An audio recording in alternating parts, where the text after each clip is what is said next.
What's going on, lads? Welcome back to the Cop Logic channel. It is Jake here with a video for you today. Now, I'm gonna be honest, I've already filmed this video a couple of times and things just keep changing with it. So I thought, you know what, I'll just scrap the original video and re-record it all. So if you're wondering why my hair's a mess and I look shattered, it's because I've been in the gym and yeah, I'm now back re-recording this video. The game's the game, gotta get on it. Anyway, enough about my tragedy. Let's get into the video. Today, I'm going to be looking at two things. I'm going to be looking at Fábio Carvalho's new confirmed loan for the remainder of the season to Hull City. And the second thing I'm going to be talking about is a bit of a surprise, but you're going to have to wait to the end of the video to find out what that is. Let's just say it involves Klopp, a piece of paper, and a pen. I mean, if you don't manage to figure out what it is from that hint, then wow. But we're going to start with Fábio Carvalho first. So, the news around him is that since his recall from his loan spell at Leipzig, he was subject to a number of teams being keen to bring him in on loan with no option to buy. That's important, we'll come back to that in a bit. And those teams included Wolves, Fulham, Leeds, Hull City and Southampton. Now, in my original video, I went through each of those teams and just picked out what I think would have been most beneficial for him. But the events of today have basically made that whole video pointless because, well, he's off to Hull City. Now, I'll get into what I think about the loan in a minute, but, you know, first and foremost, I want to address Fábio Carvalho around Liverpool and the fans at the minute. He's a bit of an odd player, he divides a lot of fans at the minute, and it's not hard to see why when you look into the situation. So if you weren't somehow aware, since the start of last season when Fábio came in, he hasn't had a lot of minutes in the team, and in my opinion, this led to a lot of frustration growing in him. So much so that there was a couple of unprofessional moments from him last season, which then sparked articles and journalists' reports suggesting he had an attitude problem. And ultimately, we don't know for sure what's gone on behind closed doors, but the theory is that he has no future at LFC. Or at least that's the case according to most Liverpool fans, or a lot of Liverpool fans.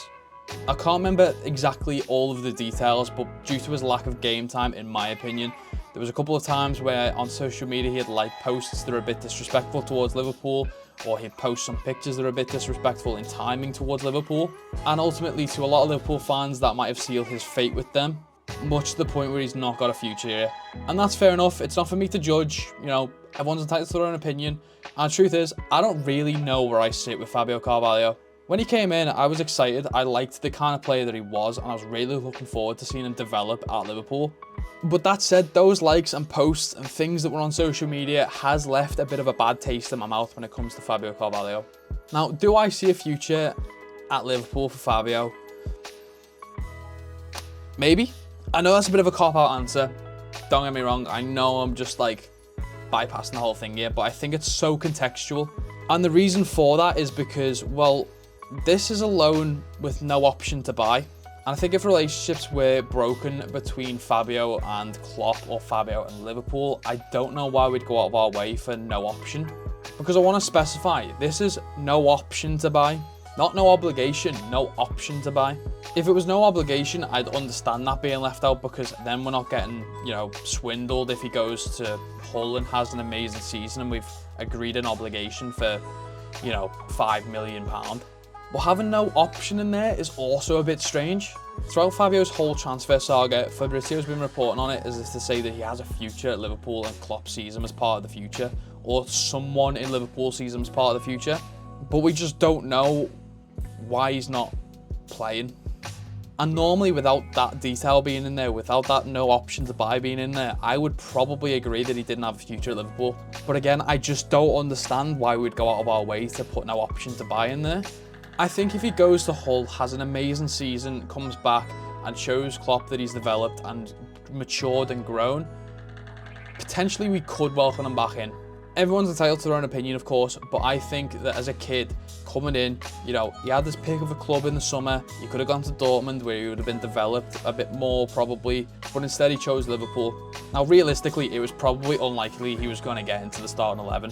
At that time, we thought our midfield was, you know, perfectly fine. In fact, there was actually a couple of reporters and articles suggesting that that was the most complete squad we had by that start of the season.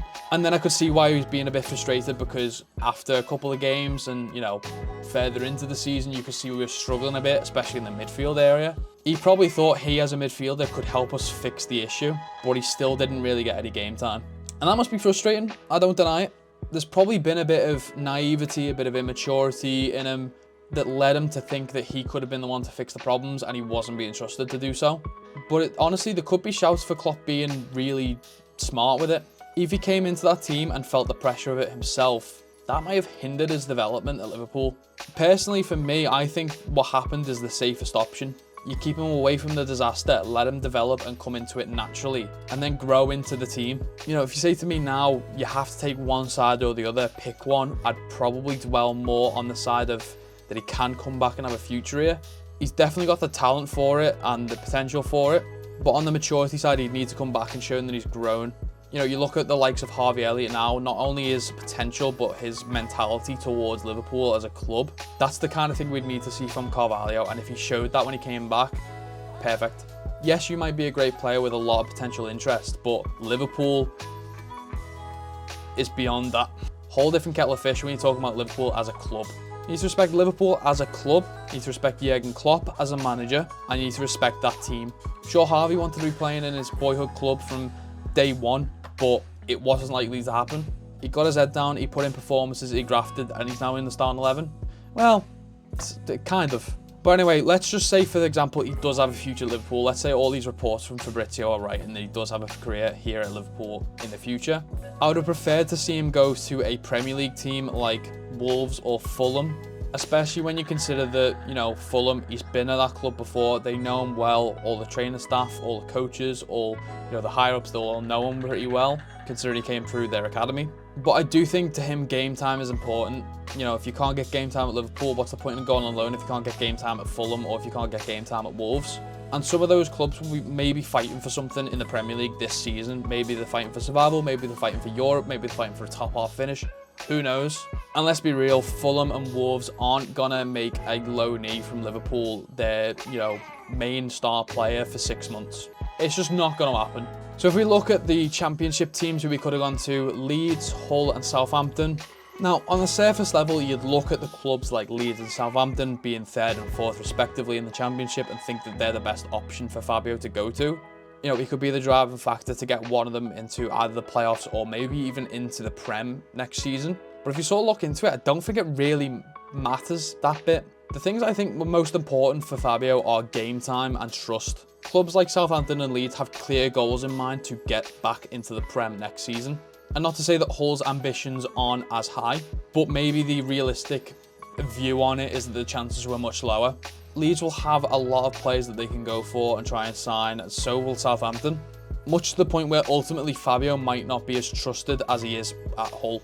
And furthermore, we've already got Tyler Morton on loan to Hull and we've seen his development just skyrocket. And ultimately, if they can both go and have a connection at Hull and learn from each other and learn how to play with each other, then that will just help us in the future as well. And ultimately, it doesn't really matter if, you know, this club that he goes to is going to be promoted in 6 months' time because he's coming back to Liverpool that's already in this Premier League. Like, why do we care? Overall, I'd have loved to have seen him to go to a Prem club that would have actually played them. But I think Wolves and Fulham probably wouldn't make him, you know, their main guy and probably wouldn't play him as much as we would want to. But I just don't see Wolves and Fulham playing him as much as we would want them to. So while it probably wouldn't have been my first choice originally, I think it was probably the best choice. We'll have to just see if he goes and lights it up and if he can change, you know, the fans' minds around him. Now, the next thing I want to talk about is Jurgen Klopp possibly extended his contract until 2028.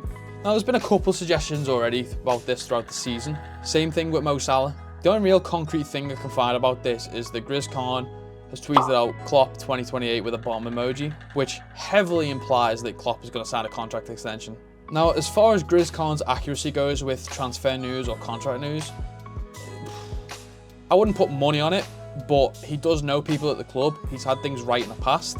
But I also don't think it's that far of a shout to be possible. If you asked me at the end of last season, I say probably not. He looked deflated, he looked drained, he looked stressed, and it's clear to see why. But this season, he seems a bit more motivated, a bit more energetic, a bit more passionate. It's like he's rekindled a spark that, you know, he had a couple years ago. Originally, when he first signed this contract extension, which keeps him here until 2026, he had this sole duty in mind, which was to build the team again and leave it for whoever takes over after him, be it Pep Linders, be it Xabi Alonso, be it, at the time, it was Steven Gerrard was touted to get the job. But after seeing how passionate and how motivated he's been this season, it's not completely alien to suggest he could sign another extension. And if he does, that could cause a chain effect. If he stays, that could up our chances of keeping Salah and keeping the Saudi hands off him, prompting for Salah to possibly extend again.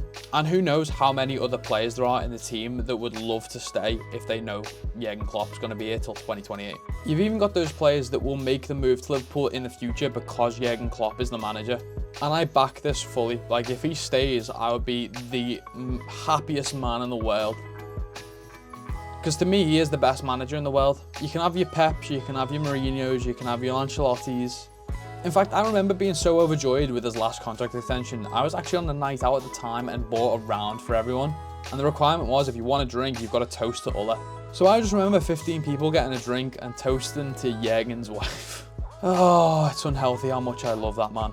But in my defense, it's because I think he is genuinely the best manager in the world. You can have your Peps, you can have your Ancelottis, you can have your Mourinhos, but just everything about Jurgen Klopp is what I love. Not only is he an amazing character, but he is probably tactically the best coach I think exists in world football right now.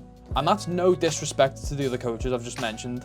Let's take Pep, for example. I really respect Pep. I think, although it's easier, in my opinion, it's still difficult and it still takes a lot of skill to go and buy the world's best players and make them gel together and fit them together perfectly like he does.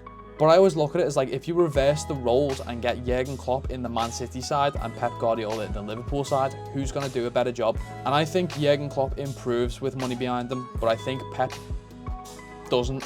And that's probably the same for most managers, but time and time again, Jurgen Klopp has shown he can do it. Let's look at the last 4 or 5 years, right? In the 2019-2020 season, we won the title. First manager to do that in 30 odd years. In the season after that, we did have a bit of a fall off. And when it wasn't looking like we were going to get top 4, guess what he went and done? With a centre-back pairing of Nat Phillips and Reece Williams. Season after that, 2 games away from the quad. Season after that, we did dip again, and we didn't get top 4, ultimately. But when you look at how he's refreshed the entire midfield, and where we are right now as of today, the man's a bloody genius. But anyway, that is going to wrap up what has become quickly a Jurgen Klopp love letter video. So if you did enjoy this video, please click like on it down below. And if you like our videos, make sure you subscribe to the channel and make sure you turn notifications on as well. Don't forget, it is the transfer window, so you definitely don't want to miss any of our videos coming out soon. And while you're at it, if I could ask you to leave a comment on whether or not you want Fábio Carvalho to stay at Liverpool, if you think he has a future here. If you do, what club you would have preferred him to go to. And number 3, what your reaction would be if Jurgen Klopp extension dropped tomorrow. Quick, get it down there now. Do it. Anyway, that's going to be it for me. So I'll see you guys in the next video in a bit, lads.